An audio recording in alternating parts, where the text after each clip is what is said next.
In 1957, at the edge of the Arctic, Soviet engineers ignited an arms race beneath the ice, fusing stolen secrets from German U-boats with industrial ambition to forge the world's most elusive war machines.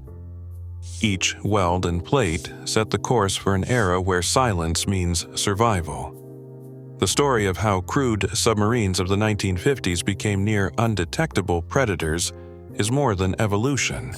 It is a blueprint for power in a shadow war. But how did the race for stealth begin? And what does it truly take to build a ghost beneath the waves? The Soviet Union's pursuit of submarine dominance began with a single, uncompromising lesson from the Second World War.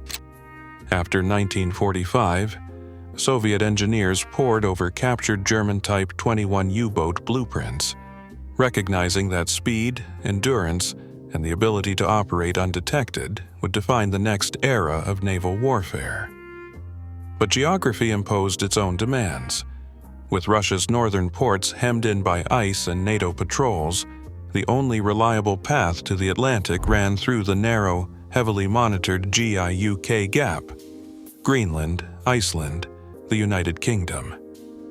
To survive in these waters, a new kind of submarine was needed, one that could outlast pursuit and vanish beneath the Arctic ice. The imperative was clear: stealth and endurance above all. Soviet planners saw submarines as more than tools of attack.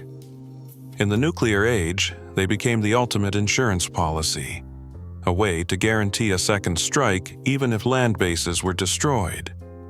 This demanded not just power, but survivability. The structural answer was a double-hull design. Unlike Western single-hull boats, Soviet submarines featured an inner pressure hull built to withstand the crushing forces of the deep, and an outer light hull that shaped the vessel and housed ballast tanks. This arrangement, first realized in Project 627 November class launched in 1958, offered greater reserve buoyancy and flexibility. It also created protected space for future innovations such as anechoic coatings, advanced sonar arrays, and complex piping, all housed within the steel shell. The double hull doctrine responded directly to the realities of Cold War confrontation. It allowed Soviet submarines to absorb damage, operate under ice, and carry nuclear missiles far from home waters. The choices made in those early years, driven by strategy and necessity, set the blueprint for every Russian submarine that followed. Each section of steel welded in the vast halls of Sevmash was more than engineering. It was a statement of intent in a world where silence and survival were inseparable. Steel arrives at the yard as thick, unyielding plate, raw material for a machine built to survive the deep. In the cavernous halls of Sevmash, each plate is measured and marked by hand, guided by full-scale templates drafted in the design office. Chalk lines trace the future contours of the pressure hull, every curve and cut determined by calculations meant to withstand the immense forces of the ocean. Teams of workers maneuver the plates onto rollers, bending them into precise arcs. The process demands both muscle and accuracy. A few millimeters off now could mean disaster later, when the hull faces hundreds of atmospheres of pressure. Manual oxy-fuel torches and mechanized cutting tables shape each segment, following the outlines drawn in chalk. In the 1950s, this work relied on skilled hands and keen eyes. Computerized controls and CNC machines would not appear in Soviet shipyards until decades later. Welders, protected by heavy leathers, assemble the curved plates into rings using arc welding and early automatic welding tractors. Each seam is inspected, sometimes by X-ray, for hidden flaws. Overhead, massive gantry cranes controlled entirely by operators in open cabs lift the finished rings and lower them into place with slow, deliberate movements. The choreography is silent, except for the clatter of steel and the shouted signals of ground crews. One by one, the rings are joined into longer sections, each weld adding strength but also risk. When the final alignment checks are complete, these modules are ready to become the backbone of a submarine, a chain of steel built by hand, awaiting the next stage of assembly. Deep inside the assembly hall, the pressure hull modules become more than empty steel shells. The reactor compartment, already dense with internal supports and shielding, is maneuvered into position with a heavy overhead crane. The lift is slow, measured in centimeters per minute, as technicians guide the massive cylinder with laser trackers and manual lines. Once the reactor module is aligned, it is welded between the forward and aft hull sections, forming the submarine's nuclear heart, sealed inside a continuous chain of steel. Within this core, the complexity rises sharply. Cable looms snake through bulkheads, each bundle numbered and routed according to detailed plans. Thousands of wires connect sensors, control panels, and safety systems, running alongside thick pipes that carry coolant, steam, and hydraulic fluid. Ballast tanks, set between the pressure and light hulls, tie into a network of valves and pumps designed for rapid trim changes and emergency surfacing. Every connection must survive not only the pressure of the deep, but also the relentless vibration of a working reactor. Before the hull is closed, engineers conduct a series of functional tests. The reactor's coolant circuits are pressurized and checked for leaks. Electrical systems are powered up, with simulated signals triggering automatic shutdowns and safety interlocks. Any fault, no matter how minor, halts progress until it is resolved. Only after these shop-level checks are complete does the compartment earn its place in the submarine. This is where stealth begins, by reducing vibration at the source, isolating machinery, and ensuring that every pipe and cable is secure. The silent operation of the submarine depends on the discipline and precision established at this stage. Silence at sea is engineered, not accidental.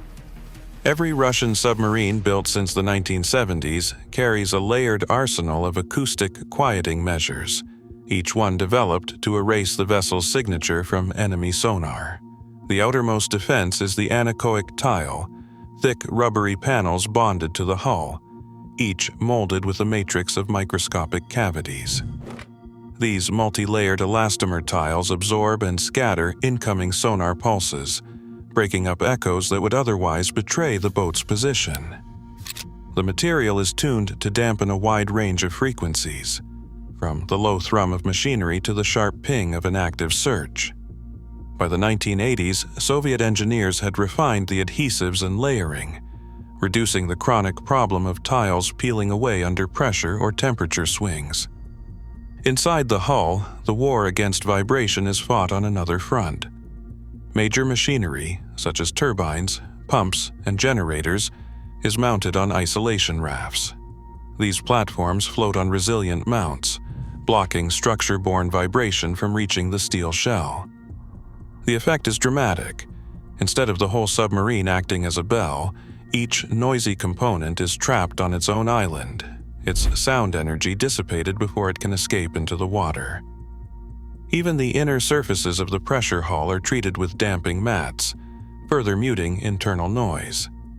At the stern, the focus shifts to hydrodynamics and propulsor design.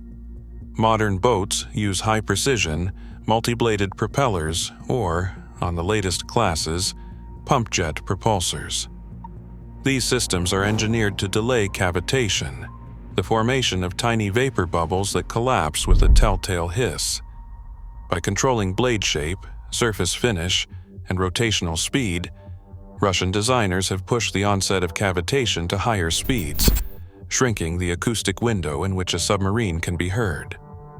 The combined result is a vessel that, in favorable conditions, can slip past sonar nets and patrol undetected for weeks. Each layer, tile, raft, and propulsor adds up to a measurable hush, transforming the submarine from a noisy intruder into a shadow in the deep. Across the world's navies, Russian submarines have earned a reputation for acoustic stealth that is reflected in open-source assessments rather than classified numbers. Early generations, once described as easy to track, have given way to designs that Western analysts now rank among the quietest in their class. The Kilo class, for example, is widely known as the Black Hole for its ability to operate silently in coastal waters, eluding detection by advanced sonar. The leap from the Tango to the Kilo class was dramatic, a shift measured not in decibels, but in how close a submarine could approach before being heard.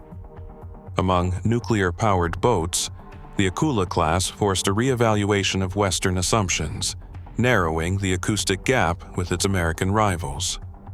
Today, strategic platforms like the Boré class are assessed to be far quieter than the massive deltas and typhoons of the Cold War, providing a more survivable deterrent.